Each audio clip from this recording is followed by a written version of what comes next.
Sí. Rosa al forn l'ha fet Amparo. Molt. Vale. El ceba al forn l'ha fet Amparo, una xiqueta de 7 anys. Està aprenent a cuinar. Ha ficat ella el seu fregit i ho ha fet ella. A veure, què has ficat ahí? En la paella. En la paella, què has ficat? Dime. Arroz. Què més? Organiza. Organiza y costelletes y credencilla y ceba. I ceba no, ceba d'esta banda. Cigrons. I safrà, primer roig, 2 allets i una poqueta de pimienta blanca. Molt bo. I què has ficat? Auia també.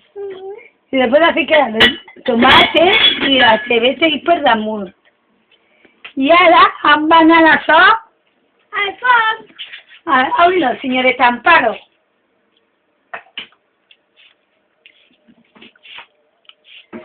Molt bé. Ara saps el que se fa? Se gira la campaneta i ja està. Més. Hasta así. Veus on tinc? Així, molt bé. Voy a la que es la 1 y 2 inch. Vale. Y ahora así. Gira para acá, así, hasta así.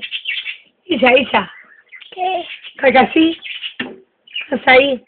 Hasta así. Ahí, sí. Para acá baix. Hasta así. Hasta así. Gira para acá baix. Molt bé, hasta ahí. Molt bé, ja m'ha ficat el forn el señorita Amparo. Ara, la mare, no, tu no. La madre va a ficar, o entre la madre y la filla, anem a ficar la cassola, perquè no se trenqui. Molt bé, l'havem ficat la cassola al forn entre les dos. Ara, Amparo, tanca el forn. Tanca-ho, carinyet. Molt bé. I ara hem de dinar hasta les 2.